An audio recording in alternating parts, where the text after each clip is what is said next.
Sejak kecil sebenarnya kalau kecil sih biasanya kan karena saya nonton TV kan biasanya ya pengen kayak Superman. Oh,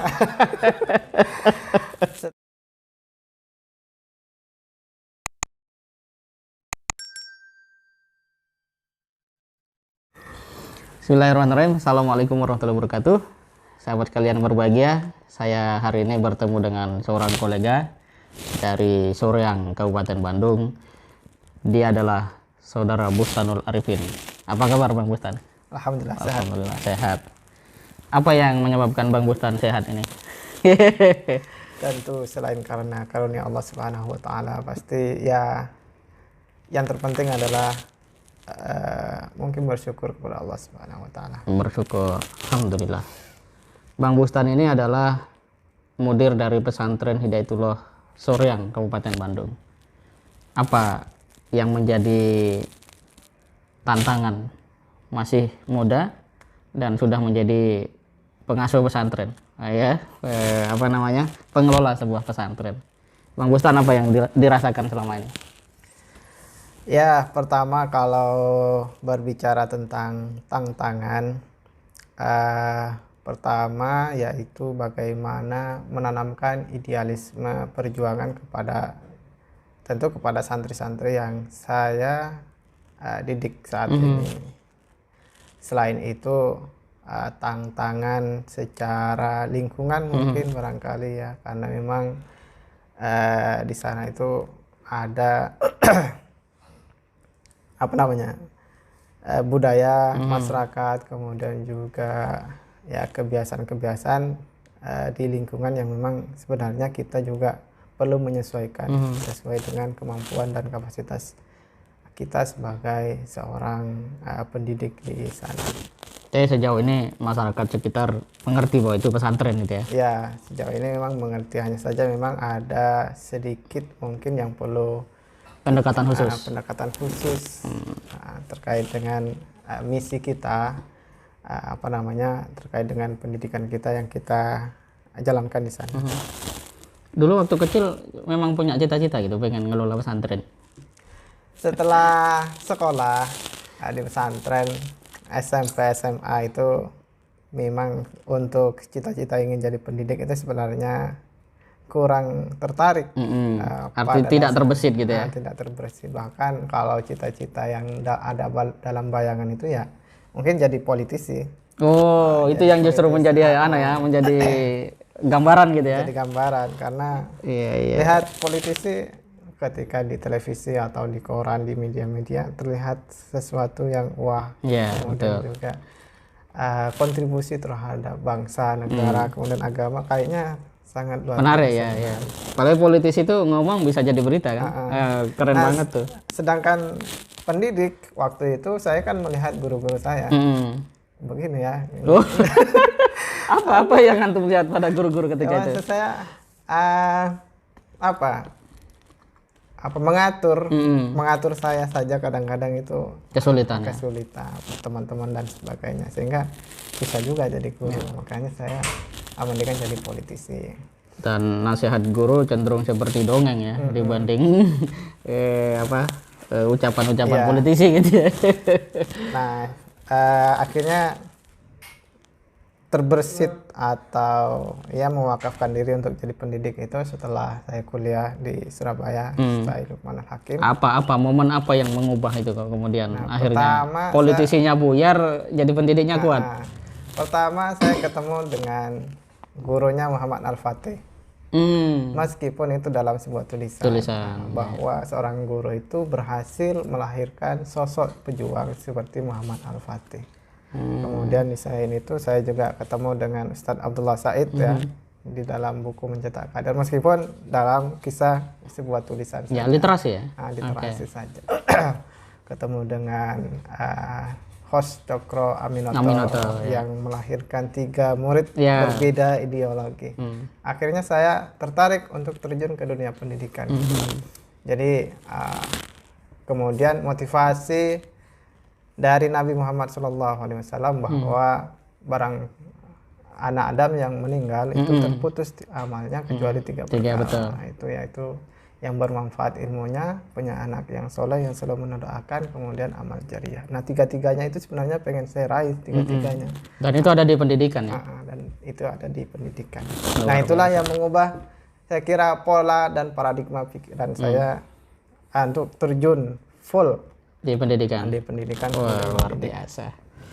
Tapi ini ada sedikit, kita coba tarik sedikit ya, ketertarikan pada politisi waktu itu. Nah, dengan politisi yang saat ini sekarang, pada umumnya ya, kan tentu ada politisi yang baik. Pada yang kurang baik ini menurut Anda bagaimana caranya supaya politisi ini baik pikirannya gitu? Ya itu dia, makanya saya itu kenapa pengen terus jadi guru. Ya suatu saat mungkin santri-santri saya, anak didik saya itu jadi politisi, kemudian merubah paradigma kehidupan yang saya sekarang. Masya Allah. Mungkin sekarang ya seperti ini kondisinya, tetapi murid-murid saya, murid-murid saya 10 tahun ke depan, dan saya sampaikan ke santri-santri saya setiap pertemuan pengarahan, antum adalah pemimpin masa depan yang akan mengawal ini dan seterusnya. Nah, itu yang menjadi harapan. Mungkin lihat saat kondisi saat ini, tentu saya mungkin tidak langsung terjun ke politik untuk mengubah, tetapi proses demi proses seperti yang dijalani oleh Syekh Aksamsuddin tuh ya, gurunya Al-Fatih ya. Terusnya itu kan proses panjang untuk melahirkan sosok pemimpin yang seperti itu. Jadi pada akhirnya menjadi guru itulah yang keren gitu ya. Betul. Begitu. Menarik. Nah, ini selama ini biasanya banyak orang tua itu mengeluhkan anaknya itu kok beda banget tuh dengan masa orang tuanya kecil, remaja, kemudian belajar di pesantren.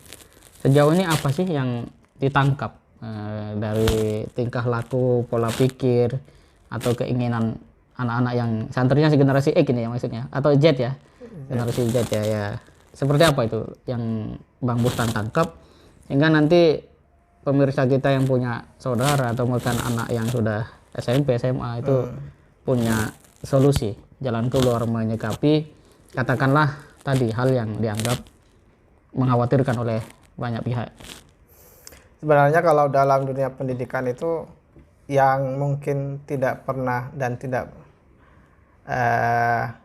pernah terlepas itu ada tiga. Pertama orang tua tentunya, kemudian yang ketiga adalah guru, kemudian lingkungan sekitar. Nah, bagaimanapun juga tantangan di pesantren itu memang perlu dan itu tergantung dari pengelolanya. Tapi yang paling pasti orang tua itu sendiri nanti yang punya peran besar ya? Peran besar untuk menentukan mau dibawa kemana anaknya seperti itu. Ada kadang-kadang memang orang tua itu pengen anaknya itu jadi seperti ini.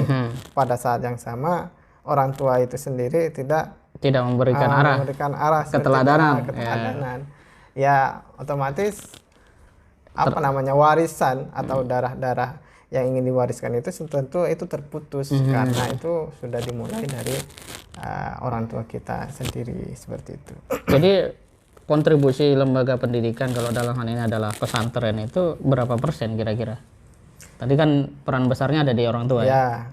Ya saya kira kalau dipresentasikan itu paling 50-50 lah menurut saya. Berarti harus bermitra ini. Iya, jadi tidak bisa dipisahkan. Jadi misalnya ada wali santri yang pokoknya terserah mau diapain terserah, yang penting jadi baik. Ya tidak bisa seperti itu karena bagaimanapun juga doa orang tua, kemudian dukungan, motivasi dan seterusnya itu termasuk juga hal yang paling kecil mungkin bagaimana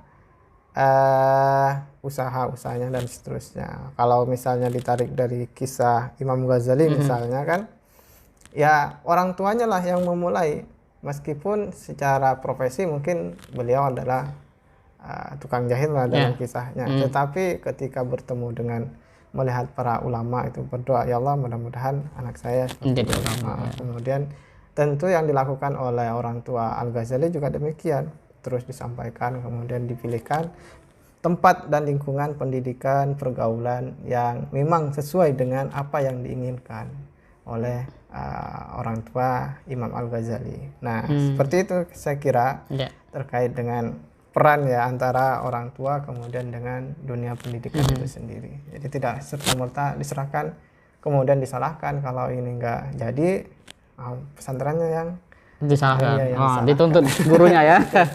Jadi gurunya luar biasa. Bang Bustan, ini kaitan dengan keistiqomahan. Nah, tadi kalau Bang Bustan mungkin sudah punya paradigma sendiri, punya sudut pandang sendiri terhadap ketekunan menjadi seorang guru gitu ya. Nah, umumnya anak muda ini kan mudah tertarik nih, gampang takjub dan sebagainya. Bahkan kalau anak-anak sekarang ditanya mau jadi apa, mau jadi YouTuber diantaranya kan begitu. Nah, apa saran Bang Bustan untuk anak-anak muda supaya mereka hidup itu enggak, kalau zigzag yang ada arah mungkin perlu aja ya, bagus aja ya, sejauh memang itu diposisikan sebagai manuver gitu. Tapi kalau tanpa arah kan ini sayang gitu, masa depan akan menjadi tidak jelas. Apa saran-saran dari Bang Bustan? Pertama, kita harus menyadari bahwa tujuan diciptakan kita itu pertama dua, yaitu menjadi hamba Allah, kemudian menjadi khalifah Allah.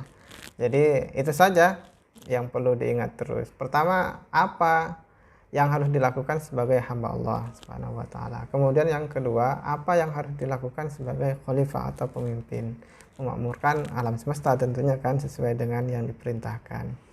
Maka dua itu pasti nanti visinya, visi hidupnya jelas sudah. Jadi kalau sudah menyadari bahwa kita itu sebagai seorang hamba, kemudian juga sebagai khalifah, kita pasti punya visi dalam hidup. Nah, visi itulah sebenarnya yang bisa memberikan keistiqomahan kepada seseorang.